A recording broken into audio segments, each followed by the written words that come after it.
حي على الفلاح.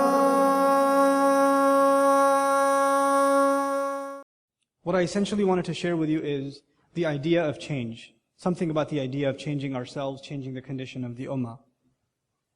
It's very easy to complain about change. It's very easy to complain about the lack thereof. People love, we talk about some of our elders, and they've done so many great things for us, but at the same time, one of the hobbies they have is sit around and talk about how corrupt governments are, and what's going on in Pakistan. Do you know what's going on in Pakistan? Oh, it's really bad. And then someone says, oh, you think that's bad? Let me tell you what's going on in Egypt. That's even worse. Oh, you got nothing on us. We got something bad going down in India. And everybody's bragging about how bad things are. It's like an entertainment session for them. Over chai. They're going to talk about all the problems of the world and nothing will change. And then you go back and do the same thing again.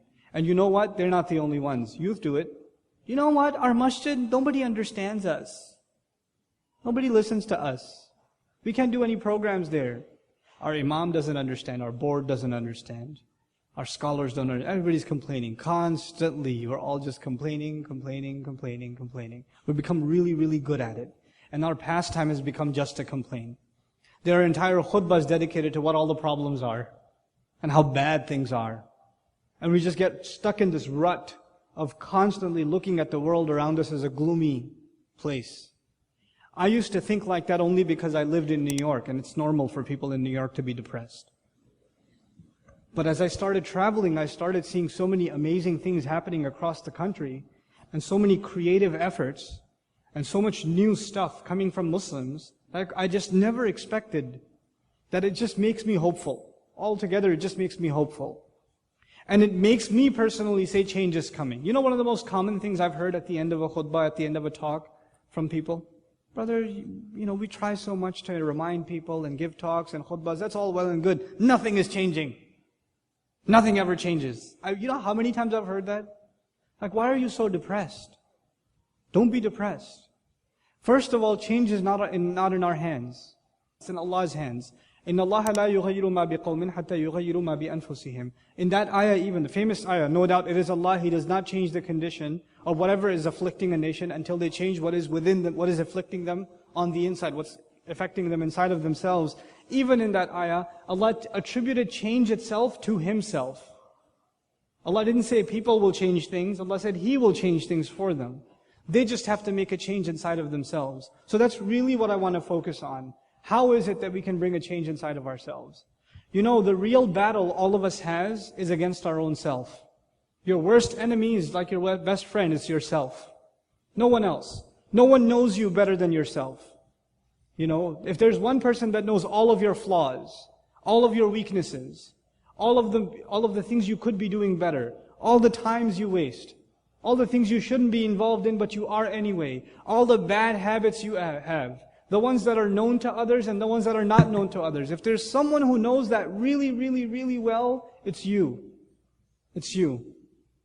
And you have to learn, and I have to learn to be hard on myself. It's very easy for someone in my position to get used to people saying, brother, great speech, thank you so much, alhamdulillah. And then shaitan comes from behind and says, hey, pat yourself on the back. And you say, yeah, that was a great speech, wasn't it? That's right. And that might happen to you. You're at an MSA, you're at a masjid, you're helping out, people appreciate what you're doing, then you say, yeah, I'm pretty good over here. I'm doing all right. Everybody appreciates what I'm doing. We have to learn to constantly be hard on our own selves. To constantly look in the mirror. Psychologically speaking, people present a picture of themselves to the outside world. People, especially it's problematic for public speakers because, most of the time, most of you see me and people like me on a stage. We're giving a talk about Islam, but I don't always do that. I switch it off when I'm off of here. I play with my kids. I don't give them khutbah. You see what I'm saying?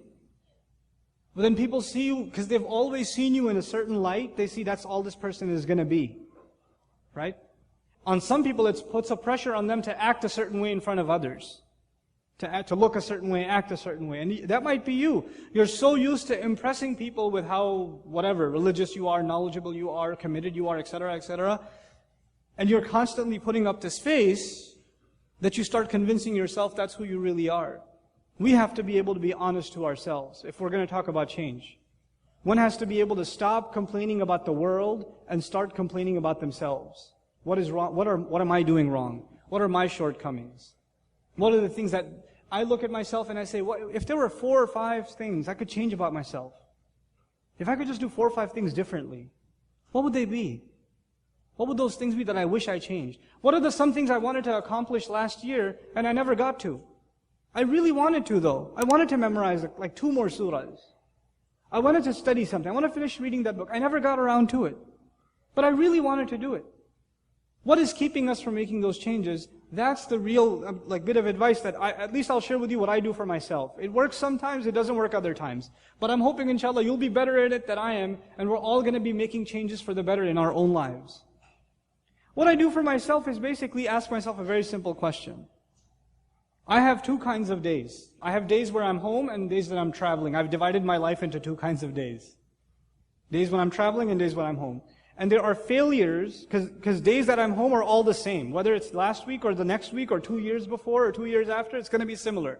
They're all going to be the same. And the days that I'm traveling are all going to have similar things in them. There's going to be going from home to the airport and getting onto the plane and passing out, and then the flight attendant waking me up to get off the plane. All that's going to be the same every time. There's going to be repetition. And in each of those 2 kinds of days, there are some things I could do better. There's some way I could use my time better. I could be more productive in some things. How do I make more use of that day? How do I make it more productive? That one day. You can fix one day, you fixed your whole life. If you made one change to today, that means you've made that change for the rest of your life. For you, many of you, it's like weekdays and weekends. Your weekends are the same way every time. Your weekdays are the same way every time, right? Fix your weekdays. This time is for salat. Right after that, there's this time for Quran. There's this time for me to learn something. There's this time for me to get my homework done, or whatever it may be. Discipline your life. Make that change in your life. You know what else people fail to do? That's most common, and I personally have trouble with that also. And it's one of the hardest things to do, is to maintain balance in your life. To maintain balance. Because we're pulled in many different directions. Our parents want our time. Our husbands and wives want their time. Our children want their time. Our career wants its time. Our friends want their time. Our masjid wants its time. Ourselves, we want to just be left alone. We need some time to ourselves. We have all these different pulls, right? And it's really important that we maintain a balance between all of these different pulls. And a lot of times, we fail to do it. And when we do, we end up wronging one thing or another. This is the biggest change you can bring in your life to create balance. There are people who give their wife a lot of time and their parents no time at all. There are people who give their parents a lot of time and they spend no time with their wife. There are people who are so bent upon fixing their career, they are almost not even existent in the lives of their children.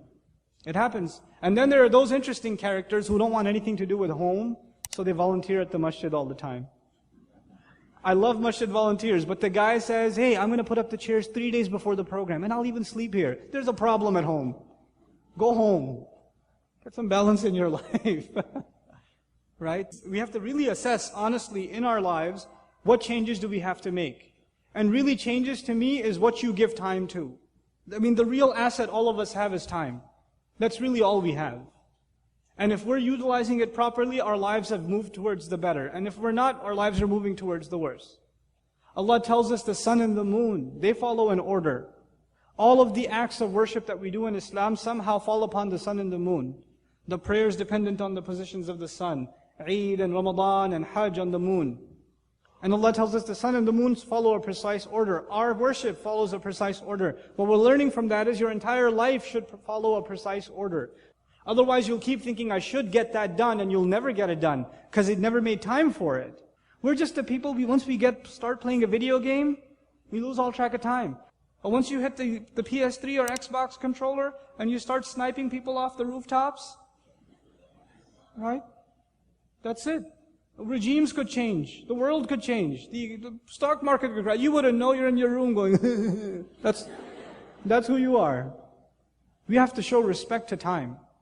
That's the real change we bring in our lives. Stop complaining about stuff. All of that will happen when you personally bring a positive change in your life.